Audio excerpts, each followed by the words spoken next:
Hello, hello, hello. Good morning, good evening, depending on where you are in the world. There we go. Checking the mic, sound check. Are we all good? Can you hear me? Ooh. How you doing, Afraid? You okay, buddy? I'm doing quite well. How was the stream so far? Yeah, good. Really, really good. Very good indeed. Guys, give us a wave in the chat. Let us know that you can see us. Welcome, guys, to this Sherpa presentation from myself, DanExert, and of course, our good friend Afraid from the land down under. How's it going? I hope you had a fantastic day. Well, I say a fantastic day. It's not much of the day's passed so far, has it? It is 4 a.m. for me right now, 4:12 a.m. to be exact. So nice early start on the day, and I'm looking forward to jumping onto some relatively dead servers after this and farming a bit of cash. Wonderful. Sounds good to me. I mean, I guess anywhere in the world is going to be kind of quiet around sort of 4 or 5 a.m., regardless Yeah, of where it is. absolutely, absolutely. Wonderful. Right, guys, we're not going to mess around too much.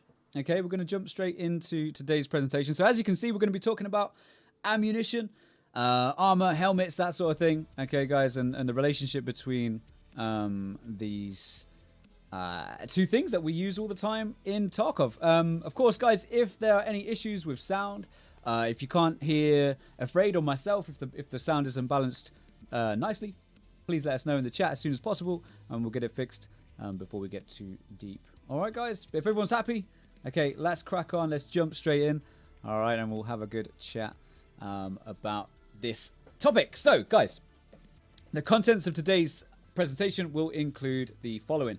We're going to give you a short introduction to the Sherpas. Okay, we're going to be talking about the wiki. We're going to talk about body armor, of course, the future of body armor when it comes to like hitboxes and stuff like that. Are helmets worth it? Now, there's a lot of people that say yes. There's a lot of people say no. Okay, we're going to be talking about that, and you know, we're going to be bouncing some ideas off of you guys as well, and just sort of see what you think. All right. We'll be talking about damage to the body, the new ballistic system that came in 12.12. Okay, which was the most recent major patch, major update. We've got side effects of wearing body armor and helmets and stuff like that. Maintaining weapons and armor. Now that's going to be a really interesting one as well, because Wednesday BSG threw us a curveball.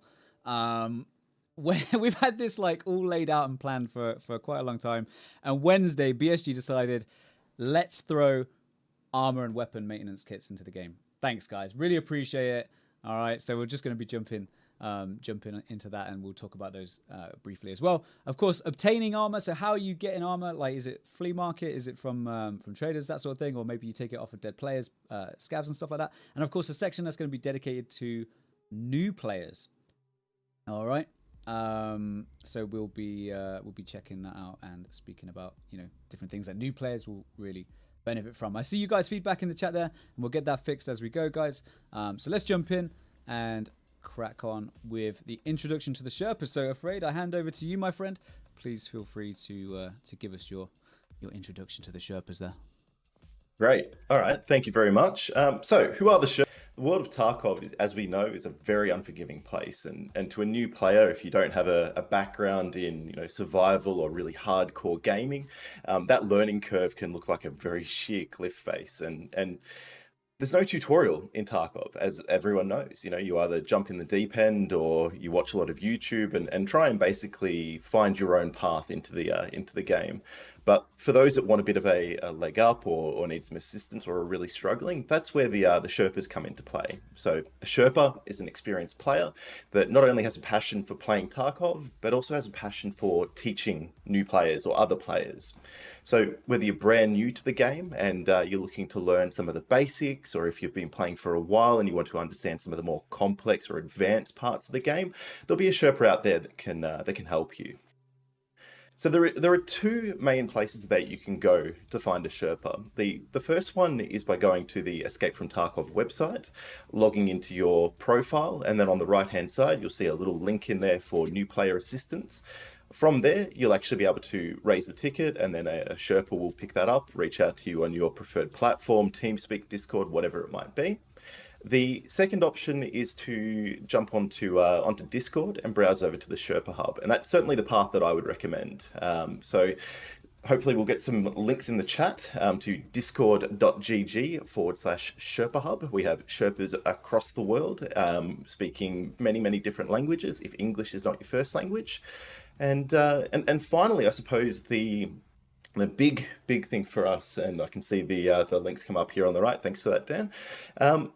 Is if you're looking to join the Sherpas, we are always pushing to recruit more Sherpas, more experienced players that want to jump in there and help some of these new players. As the game has grown, the demand for Sherpas has increased, particularly in the North American region, across Europe and parts of Asia as well. So there is an application form that will be posted in chat right now. If anyone would be keen to, I guess, take that next step with their Tarkov journey and get involved with teaching some of the new players as they come on board. Absolutely. Fantastic. Yes, as you can see there, guys, we do have a full Sherpa list. Just scroll down, you'll just see people that you might, be able to contact with regards to languages and stuff like that. Don't be shy, okay? Don't be shy. The Sherpas are a fantastic bunch of people, of course, and they're very experienced with the game, and I'm sure they'll be more than happy to help. So guys, we're going to introduce you to the wiki very quickly. So disclaimer very quickly, the wiki may not be 100% up to date at all times. All right, stats and info changes quite often, as I'm sure you guys are well aware. And excuse me, as I'm sure you guys are well aware, and items and different stats with regards to ammo and armor and stuff like that, they do change quite often as development continues, guys. All right, so if you do notice something that is not quite up to date with the wiki, let me know, let Afraid know, or one of the community team. All right, guys, bring it to our attention, and we'll get it sorted out for you guys. All right. But the wiki is absolutely incredible. It's a fantastic resource, and I 100% recommend that you guys, get well acquainted with the wiki, because even myself, I'm coming up to probably around 9,000 hours in the game now. People will ask me, "Hey Dan, how does this work?" And if I don't know off the top of my head, straight to the wiki. Find it, lock it down, and say, "Hey, this is exactly how it works." Okay, and it just takes away any sort of confusion there. As we all know, it can be incredibly confusing at times with all the different systems and that sort of thing. All right. So, Afraid, what is body armor? You want to tell us a little bit about that? Excellent. Right. So body armor and the helmets that you choose are probably one of the more important parts of developing as a Tarkov player. That can be the difference between making it through a raid and being sent back to the lobby a little bit early. So it really can make all the difference, making sure that you pick the right armor and understanding what that armor will mean to your PMC in terms of not only the damage that you'll be able to take, but also the impacts to things like movement speed or turning rates and things like that. So depending on what you go for, it will actually influence your playstyle and the way that your character actually responds to commands. Likewise, having that knowledge not only helps you to decide how you want to play, but it also helps you to decide which fights that you're going to take and which fights you're going to try and run away from. For example, if you come across a player that is wearing an Alton and is a Bralo, those big class 6 armors, and you're running around with a Keter, and you don't think you can get away, well, it's going to change the way that you take that engagement. You're not going to have any luck shooting them in the thorax or even in the face if they're wearing an Alton. It means that we'll be able to adapt to that situation and start to aim for kneecaps. All right, so we can jump to the next slide, Dan. That'd be great. There we go. Excellent. So there are many considerations when it comes to selecting the type of armor that you want to use. So everything from, what hitboxes does the armor cover? Some armor will only cover your thorax. Some will also cover your stomach, your arms, a number of different things. They can have different classes. So the higher the class of armor, they'll only be penetrated by those really high penetration ammos, those ones that are a little bit harder to find in 12.12 with all the new flea market restrictions. And then there's also some considerations around the armor. What material and what durability is the armor. So there are some armor types that will actually repair well and will tank a few shots before that durability really drops off. And then there are others that break down quite quickly and don't repair quite as well. So understanding the type of armor that you're wearing, what condition it's in, and how much damage it's going to be able to tank before your PMC starts taking some very real damage, are all going to be very key to survivability in Tarkov. So as I've lightly touched upon just there, whether a bullet can make it through your armor comes down to a number of factors. The first is obviously the penetration value of a round. There are some rounds that have very, very low penetration, such as those used by scavs. A lot of the buckshot from shotguns and things like that have very, very low penetration values. And then there are some that you'll see later in wipe, the 995s, the 993s, the Yagolniks that actually have quite high penetration values and will go through those class 5 and class 6 armors quite well. Being able to factor in the durability, the lower the durability of your armor, the more likely it is that a round will actually penetrate through it. So making sure that you keep on top of the maintenance of your equipment is absolutely key. At the end of the day, armor is really there to help increase your survivability. It will never make you invincible. There is no, it is entirely possible for a class 4 PMC running an SKS with 762 PS ammo in it to actually take out a level 65 that's running around with a slick on. If they're able to play the game right and actually break down that armor, eventually it will start to penetrate through. And then there are considerations for things like blunt force damage, which is where a bullet may not actually make it through the armor. It will still apply a little bit of blunt force trauma and a bit of damage as a result. And depending on the type of armor and the material, so tack rigs are much more likely to pass through blunt damage than an armored vest might. It is still possible to take out someone who is heavily geared if you can get enough shots onto them. All right, back over to you, Dan. Thank you very much indeed. Absolutely. Yeah, I think the biggest thing to take away there, guys, is your body armor and your helmets and stuff does not guarantee survival. Just because you got a class 6 on does not mean that your guy with his shotgun is not going to hit you in the stomach and deal that 1.5 times damage to your blacked out stomach. Okay, guys? Again, go to the wiki, check out the stats of the ammo, and when you start multiplying some of these rounds, these high damage rounds by 1.5 times, you quickly see how much damage that they can do to you in such a short time. Right. So let's have a little chat about the future of armor then. So many of you will know, and some of you may not know, that the hitbox and customizable rigs system is still planned. So what does that mean?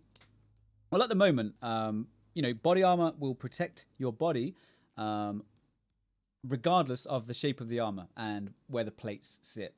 For those of you that understand how body armor works, this will kind of sound a bit strange because we'll know with our experience with body armor and stuff like that, we'll know that only the plate protects that part of the body, right? So the plates will provide the most level of protection, and of course, like the soft body armor and stuff like that, will provide least amount of protection. And of course, not to mention parts of the body, for example, here on the rib cage and stuff like that, which are generally not armored at all, to maintain that kind of movement.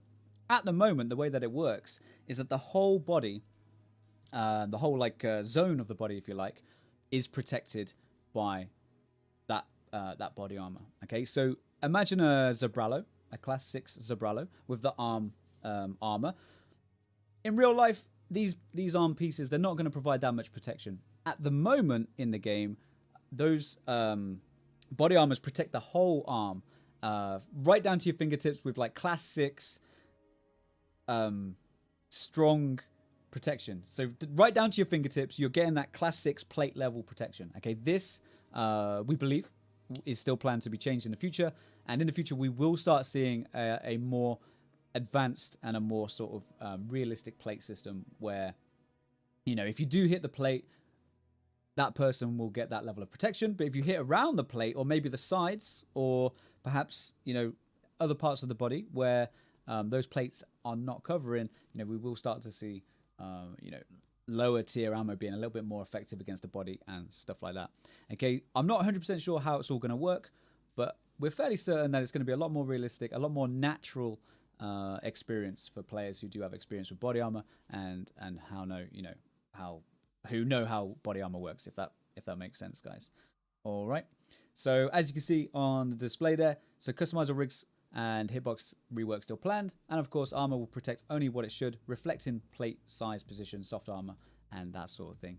Just to touch on customizable rigs as well, we will be able to change different armor plates and stuff like that. Okay, you might remember from the Nikki leaks, we've got different plates and stuff like that, damaged plates and brand new plates. You might remember those from the leaks.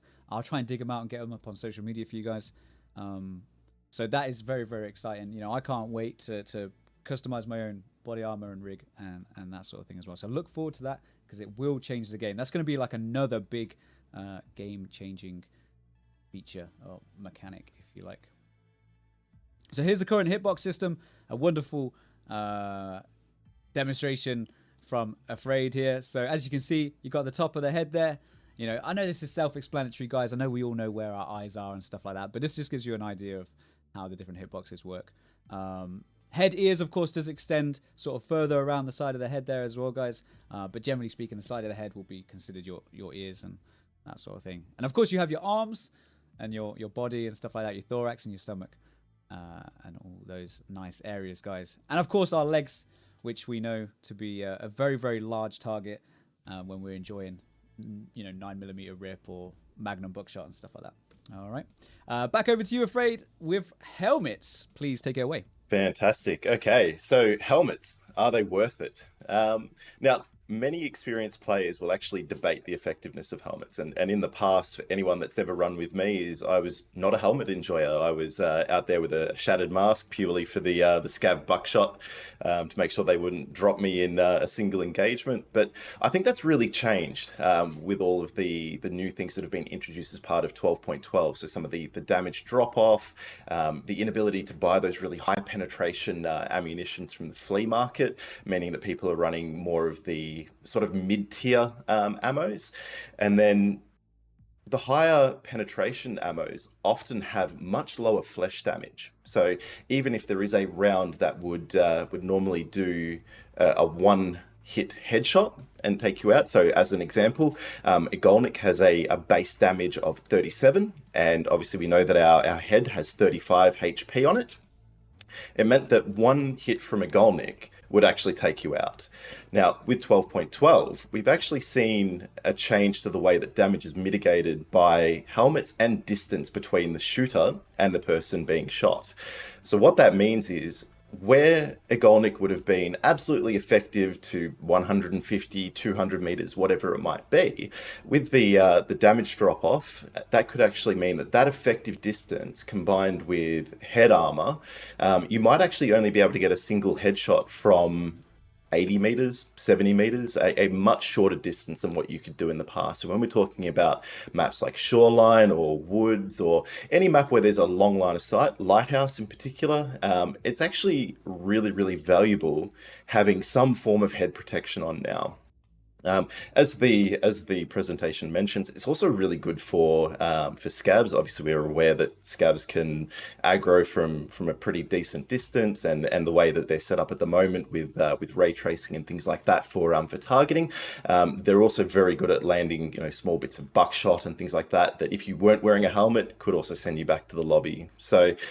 In the past, I think there was a great debate on both sides of the fence for and against helmets, but as of 12.12, I would absolutely recommend helmets, and I've even been running them myself. I've moved away from my old shattered face mask meta that I loved so much. Back to you, Dan. All right, let's move on to the next slide, because I think we have a short video for you. Yes, we do. Helmets and why we use them. So as you can see, our PMC has his little TX, and he finds some juicy boys on the other side of the lake there. We're going to wait for the perfect opportunity, fire a shot. Ooh. And it just bounces off and hits the wall, hits the rock behind him, giving that PMC the opportunity to get out of there. Okay, if this guy didn't have a helmet on, that would have been it. It would have been, back to the lobby for that dude, and he would have been taken out of the fight there. But because he had his, I believe that was a class 4 high ricochet helmet on. Unfortunately, the round did bounce off the top there, and you can just see where where it bounces and just sort of ricochets and bounces up and hits the rock behind. So a very, very lucky PMC who, of course, made the correct preparations before the raid. So let's talk about damage to the body. Okay, the penetration chance of a bullet hitting armor is calculated based on the armor's class, the armor's remaining durability percentage, and the ammo's penetration value. The chance is then rolled to determine whether or not the bullet penetrates. Okay, so it's always based on chance. All right, guys? It's always based on chance. So you might think to yourself, oh, this class 6 armor will never be penetrated by this round. It's not strictly true. Okay, there's always a chance. There's always it might be like 2%, or it might be like a 1% chance. All right, but I'm fairly certain that pretty much every single one of us has had our armor bypassed by that 1 or 2% chance. You think to yourself, how did that 545 PS get through my armor? How did this 9mm, how did that get through my armor this one time? There's always a chance, but it might be microscopic. It might be the tiniest chance, and we've all been lucky. We've all been lucky. We've all got lucky headshots. We've all got lucky kills and stuff like that. And we're thinking to ourselves, well, I really didn't expect to be able to kill that guy because he had such great armor on. You may have just got lucky, and it gave you that like 2% chance for you to penetrate that armor and deal full damage to the the PMC behind it. Okay, so if the bullet does penetrate the armor, it will deal between 0 and 40% less damage. Okay, 0 and 40% less damage based on an algorithm that uses the bullet's pen value and the armor's class and durability percentage. All right, guys. So of course, the higher the penetration, the lower the armor class and durability. You know how it goes, guys. Yeah, it's essentially like a scale. Like it just balances the scale. So super high pen ammo, super low durability, low class armor is a very, very, very high chance. It's extremely high chance that it's going to go through, and vice versa. Low penetration ammo with high class, high durability armor. Okay, it's up here. So there's always this scale that sort of balances whenever it comes to damaging somebody who's wearing armor. All right. Okay, we have an example here of armor penetration. So our friend is rocking his class 2 Packer that he's just found in a stash.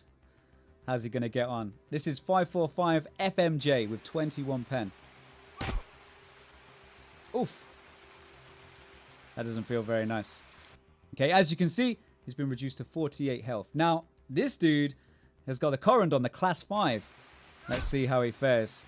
And that's with the exact same ammo, guys. Yeah, so such a massive difference in damage to the body, okay, between those two examples. Like, I know they're very, very different examples. It's a very extreme difference between the two, okay, but it's the same ammo. The guy's running the same ammo, but two different armors there, okay, and you can see just how much difference it makes to your survivability, especially against those low penetration rounds that generally low level players will be running, or of course scavs and stuff like that.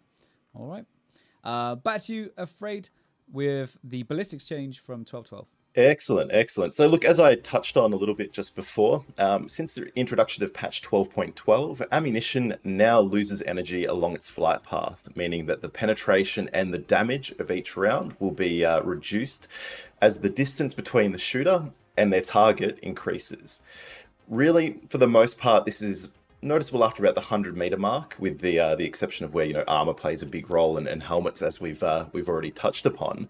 But the lower damage rounds really do tend to suffer through this. So I mentioned earlier that a Golnik has a base damage of 37, and then from as little as sort of 90 meters, that round can become virtually ineffective. So what that means is, if you're doing things like Shooter Born in Heaven, or if you enjoy, going out onto woods with a sniper rifle, it becomes a very real consideration when you're putting together your loadout and you're thinking about the combination of gun, scope, and round, to make sure that you have a bit of a think about, what am I trying to do here? Am I going for those headshots? Am I running a DMR, and I'm happy to put a few rounds down range in the attempt to drop that PMC or get that Shooter Born in Heaven kill?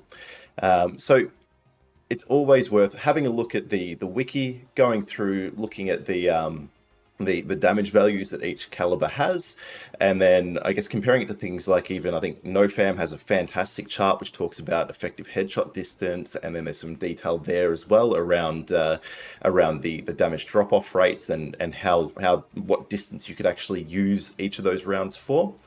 And then also have a think about the how fast that round is. So depending on different bullet velocities will actually impact the ranging, the sighting that you do on your scopes. So for those that may not be aware, the way that that scopes work for different guns in Tarkov is that each gun is set up to be ranged with a particular round. So for example, if we are looking at a DVL, a DVL is ranged with an M80 bullet in mind. So if you are setting your optic to a 100-meter ranging and you're shooting a target that's 100 meters away, in theory, it should hit directly in the middle of your reticle. If you're changing over to a faster round, say like a 993, which has a higher velocity, that drop off will not be as significant as it would with the M80, meaning that the bullet will theoretically land a little bit higher, a little bit above the reticle compared to the M80 round. So many things to consider with the ballistics in 12.12.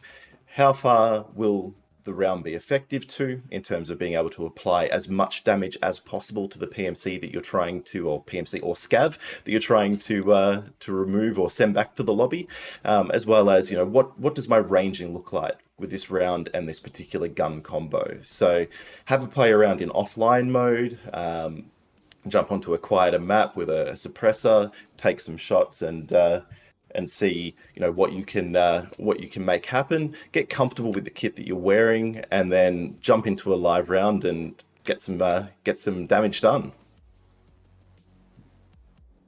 Absolutely. And I think we've got a example for this, haven't we? We do. We do. I got shot in the head a lot for this one. It was great. Always good. Check this out, guys. So we're using 545 Igolnik, which has 37 damage, and we're 158 meters away from the target. A nice foggy day, perfect for sniping. As you can see, the 37 damage round, in fact, dealt 33 damage to the head there. Okay, this is no helmet at all. You know, it's just his face. He's just stopping the rounds with his face. All right, we've changed to a much higher damage round.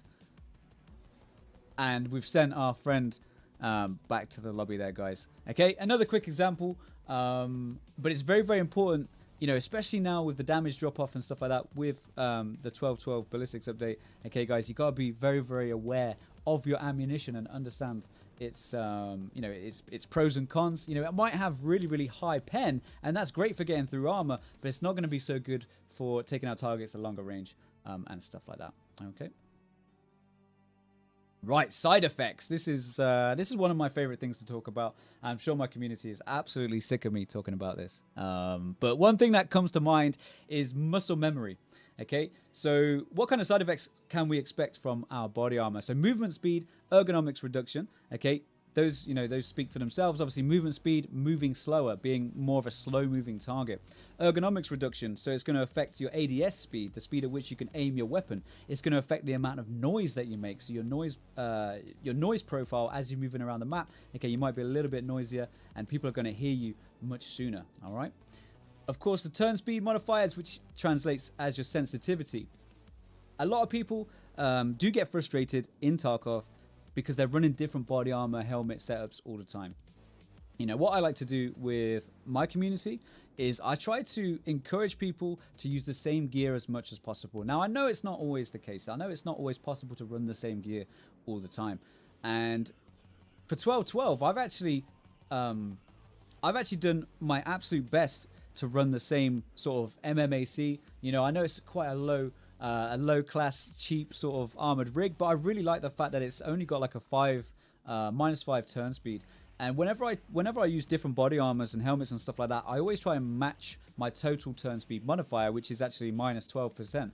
Okay, so having that in your mind will help you to like balance different pieces of gear. Okay, so I know, for example, that a trooper armor has a -2% turn speed modifier, and the ULAC helmet has a -10% turn speed modifier. So in total, I'm looking around a 12% turn speed change. So I know that I can, pair up a ULAC with a trooper armor and have the same sensitivity in game as an MMAC, for example, the MMAC, and I believe it's the TC 2002 that I usually wear, the green one with the little ear bits on it. Okay, the TC 2002, I usually run that with that body armor setup.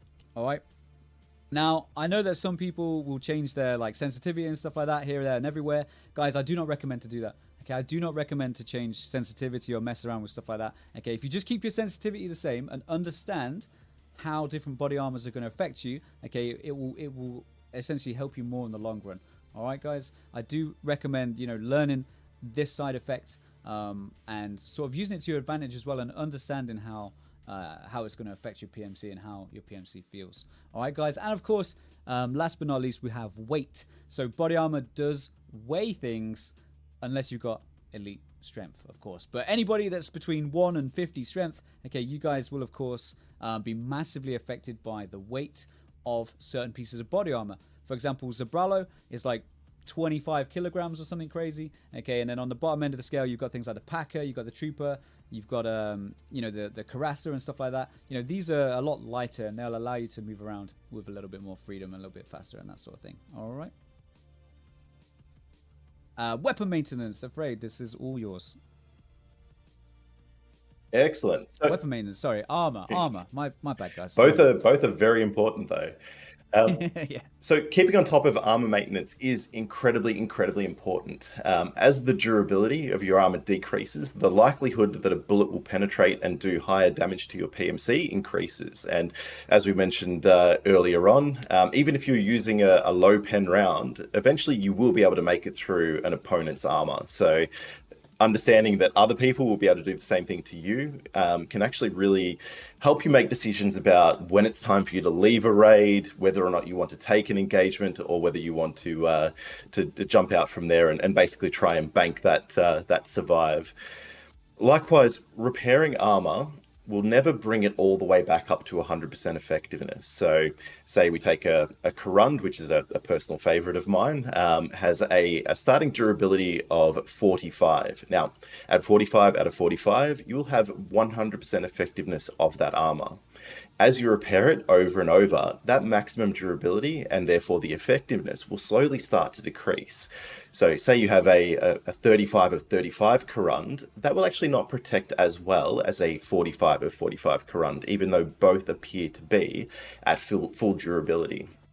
You'll actually be, in terms of the calculations and what will make it through that armor, will be the same as if you had a 35 of 45 Korund. So keeping that in the back of your mind as it sort of drops away, you need to have a think about, okay, at what point do I retire this armor and go and buy a fresh set of armor? All right, we can jump onto the next slide if we could. Absolutely. Okay. So up until, I think, Wednesday, armor maintenance was something that you had to go to the traders for. Depending on which trader you went to, you could spend a little bit more with someone like Mechanic, where they will repair to a higher standard. You'll get more of that maximum durability back, but they also charge considerably more for that privilege. So you also need to factor in over investing in your repairs as well. So certain armor repairs will actually cost you half or even more of the original purchase or barter price of a particular armor type. So keeping an eye on how much you've spent on a particular armor item, you need to make that decision of, okay, well, it's time for this one to go in the bin, and I'll go and get another one. Now, likewise, the effectiveness of repairs on different armors will change depending on the type of material that goes into that armor. So things like combined materials or armor steel actually repair quite well. You can use a prap or a nice cheap repair trader, and that will be able to bring an armor back up to sort of 90 to 95% of whatever its max durability was when you're looking at things like the combined materials or armor steel. Now, armor like the using the like the gazelle uses a ceramic, which not only breaks down very quickly when it's hit, it also doesn't repair very well. So if you are a gazelle fan, and I know that we have some very experienced players out there that do really love to use the gazelle, and it is a great set of armor. It is more of a use it once or twice and then you'll be selling it off defense simply because of the way that it repairs. You'll lose a lot of that maximum durability every single time that you repair it. So keeping an eye on the max durability, the type of material that's used in it, and then understanding when it's time to retire that armor and go and buy more is going to be key to surviving in Tarkov. And back over to you, Dan. Absolutely. I just quickly wanted to touch on maintenance kits. So in the game, we do have now, as of Wednesday, weapon and armor maintenance kits, guys. And we can use these maintenance kits to maintain and repair our own weapons and armor ourselves without relying on the traders. Okay, so why would we repair our own items if we can just pay a trader to do it for us? Well, depending on your skill, you might find that you are actually better at repairing certain things than, say, for example, Prapor, Skier, or Mechanic. So for myself, my PMC is currently at a level of repair where he can repair everything better than Prapor and Skier, but he cannot yet repair as good as Mechanic. Okay, so in order to increase my repair skill, okay, what you can do is you can repair weapons that are damaged. At the moment, I believe, from the testing that we've done, I believe at the moment the armor repair actually takes your skill from weapon maintenance. This is why I was speaking about weapon maintenance earlier, because I had it on my mind. I believe it takes the same skill at the moment. We may see that change in the future, but just keep in mind that leveling up your weapon maintenance skill will allow you eventually to repair stuff better than the traders. Okay, now, you might be thinking to yourself, well, weapon and armor maintenance kits are extremely expensive. Like, I will just use the traders. It's actually not as bad as you might think, okay? When you look at how many repair points it costs to repair these pieces of equipment, and then you look at how much the traders are actually charging you to repair it themselves, you know, things start adding up, and you're like, wait a minute, I can actually do this cheaper. And the more I do it, the better I get. And then you end up repairing your equipment for cheaper. You end up repairing it for cheaper and doing a better job. All right, guys. So just keep that in mind and think about this new mechanic going forward. I know that armor and weapon repair kits are expensive. They are quite a big. Investment. I know that it can be quite tempting to sell them and get that quick 500k. But just think about how much money you might save by repairing your own gear and training your PMC to become better at that. All right, guys. So let's move on to the next slide very quickly. So obtaining armor. Okay, there's a number of ways that you can obtain armor, guys. You can get it from traders. You can get it from the flea market, boxes, crates, and stashes around the maps, and of course, enemy combatants. Okay. Some of these methods are, of course, easier than others. All right. If you want to buy armor and helmets from traders, okay, guys, make sure that you do your tasks. All right. So make sure you're leveling up your traders. Okay, this is like at the moment, like the #1 objective. You want to be leveling up your traders and making sure that you're unlocking all the good gear, so you don't have to worry about losing stuff that you can't replace, if that makes sense. Okay, and that will help you guys, get over a number of different issues that you might be having, because we've all been there. We've all picked up a really nice piece of body armor or a weapon and thought to ourselves, I can't replace this. I can't replace this amazing piece of armor. Okay, what am I going to do? I don't really want to use it because I don't want to lose it, right? But as you level up your traders, as you go through the tasks and stuff like that, you will unlock all of this gear, and you get to a stage where you can just trade for it. You can just buy it or barter for it. Okay. So this is an example of one of the barter trades, 7 GP coins for a Gen 4 high mobility. There are a number of really, really cool trades in the game. Okay, there's a number of really cool barters, guys. So have a look at your traders.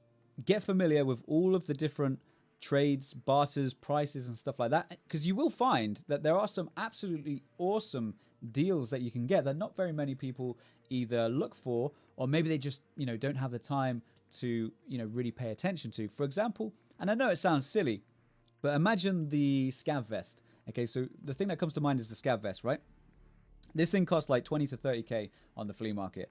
You can trade a Slickers with Jaeger, you can trade a Slickers, which is between 7 and 9k, for example, off the top of my head. You can trade that for the scav vest that you're going to need for Punisher Part 4, I believe it is. Yeah? So become aware of the barters, become aware of the trades, and you will save yourself money in the long run, and you'll find that you actually do have quite a lot of access to different pieces of equipment as you progress through the tasks.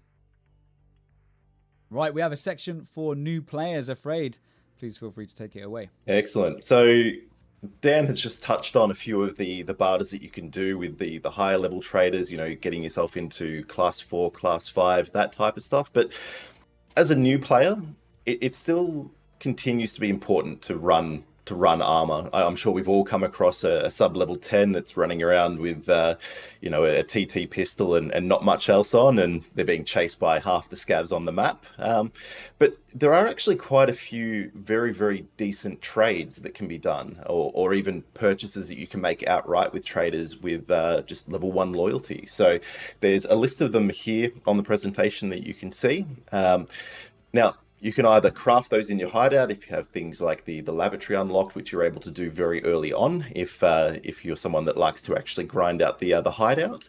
But likewise with Prepor and Ragman and Skier, there are different armors that you can trade for as well. So for me personally, when I'm starting out either on a new playthrough or if it's the start of a new wipe, one of my personal favorites is to actually jump in and get a 6B516, which is an armored rig. So you don't need to worry about buying a rig as well. It's class 3, has a high durability that repairs quite decently. And likewise doing the trade for the max energy drink. So, if I'm sort of a bit down on my luck, or I'm having my usual start to the wipe where I'm 10 raids in with a 5% survival rating, I like to jump onto my scav, run straight to the back of interchange into Goshan, and grab a couple of those max energy drinks, which have a really high spawn rate back there, run straight to the extract, jump out, do that trade, and know that I'm going into my next raid with a decent class 3 armor on. Thanks, Dan. Absolutely. Yeah, there's some absolutely great little trades in there. Okay, some of them are quite well hidden as well, so you've really got to look out for them. This is why I'm saying, make sure you keep an eye out for these really, really cool trades, which are extremely, extremely handy, very useful, especially early wipe. Okay, we've got another bunch of helmets here for you guys to enjoy. Okay, so a couple of these helmets, I'm not going to recommend that you trade for these, and we'll get onto that in just a moment.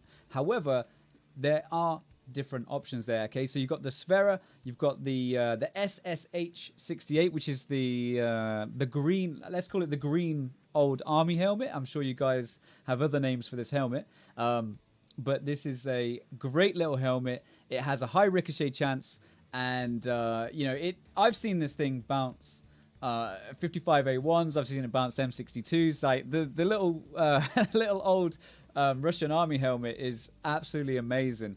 And you still have like high level players that swear by this helmet because it's like a lucky helmet. We've all seen scavs that have bounced high pen rounds and stuff like that off the little green helmet. So definitely keep your eyes on that, guys. It's a great little helmet, and it will not let you down. I mean, it might let you down, but chances are, it will do its job if a round hits it in the right place. Okay. Obviously, you got the 6B47 as well, which is a class 3 helmet. It's a great little helmet as well. You got the Kiver and the Coal Pack. Now, we have put on the presentation here, please do not buy the Coal Pack. It will reduce your situational awareness as you will not be able to hear very well. Now, this is one of the trade-offs when it comes to wearing different helmets. Okay, some helmets you can't wear headsets with. Okay, so if you've got a helmet that restricts your hearing and you're unable to, hear what's going on around you, you're not going to be as effective in a firefight because you're going to have people able to sneak up on you and peek you from angles that you don't hear. All right, so this is the sort of time where you're going to be thinking about the trade-offs. I could wear this Kiver. I could wear this helmet. I could wear the Coal Pack. However, it's only going to, provide me with maybe class 1, class 2 low ricochet protection. I can't speak for anybody else, but I have never been saved by the Coal Pack. And if you've ever watched our stream, as we scav in, the first thing I do, if I've got a helmet like the Jetta, the Coal Pack, There's another helmet in there. I think the firefighter helmet. If I have any of these helmets on that provide like class 1 protection, I am throwing it straight off. Like, I would rather be able to hear than have, you know, protection against maybe a melee weapon. Do you know what I'm saying? All right. So definitely bear these things in mind when deciding what kind of helmet you're going to wear and what kind of helmet you're actually going to, you know, going to choose for the raid. Okay. Okay, here we go. Let me quickly pause this for a sec. So just listen out, guys. Make sure you got your volume up. This is very, very interesting and important. This is a demonstration of how different helmets and headsets do affect your hearing.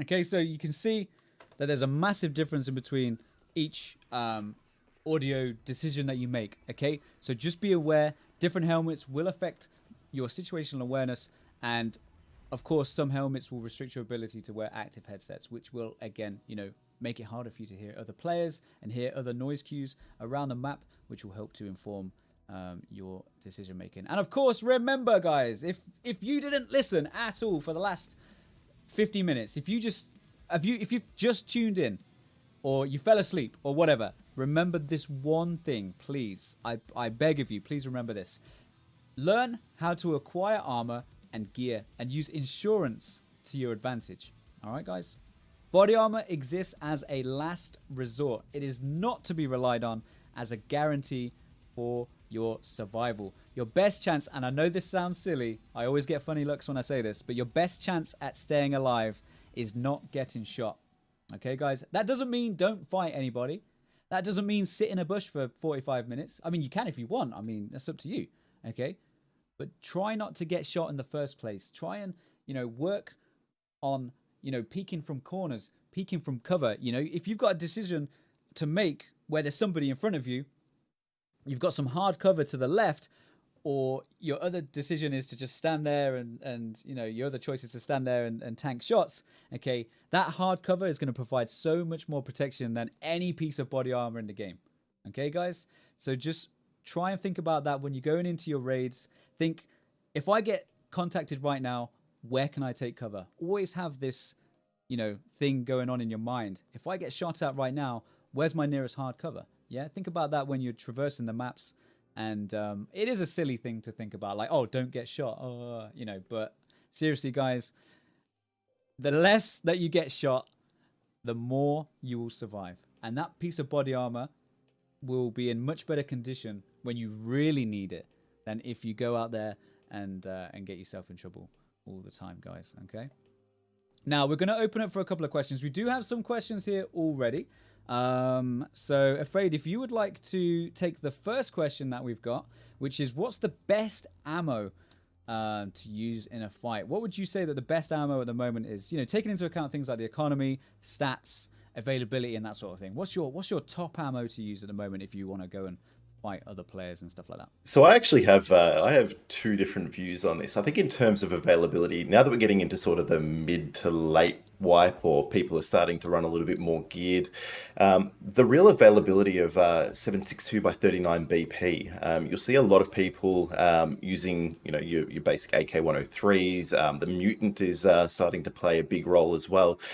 So I really like that round because, one, I can craft it, and if you're like me and you like to work on your hideout and crafting management skills, I'm constantly making blue gunpowder, green gunpowder, BP rounds, but also also rogue farming has become huge. Lots of people are jumping in on their scavs, going to lighthouse and going and killing the rogues or picking the equipment off the rogues. And quite often we've all seen the AK with the Velde on the top.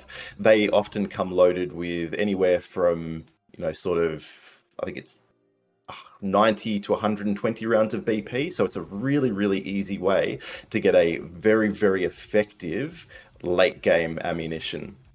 Now, when it comes to the best ammo to take into a fight, I really think that comes down to making a decision on how you take the engagement. There's really, I mean, with the exception of a couple of the TOS ammos and things like that, my view is that there isn't necessarily a bad ammunition. There's just a bad situation for it. So I'm a big fan of running a 14,000 ruble Clin and going into factory with some P ammo and just aiming for people's kneecaps. The flesh damage even on this really, really cheap round, I think there's something like 14 rubles per round, like incredibly cheap and regarded as one of the worst rounds in the game. But if you pick the right situation and you play to the strengths of the loadout that you have and the ammo that you're using, I think that any ammo can be used to great effect, even in the mid to late wipe. I agree. We've got a couple of statements in the chat saying that this ammo is not very good and that ammo is not very good. It's funny you should mention that because I've been running 5.56 myself for the last couple of weeks. I've been running it in a very specific HK build. Okay, one of the old classic sort of mid patch 12 HK builds. And if you've been sticking around the stream lately, you'll know sometimes how much I struggle with fighting PMCs and stuff like that. Now, I've been running 56A1, which is around 37 pen. I think maybe 53 damage or something like that. I'm not 100% sure. But it's around those kind of stats. Okay, 56A1, and sometimes a magazine or two of 55A1 has actually been treating me really, really well.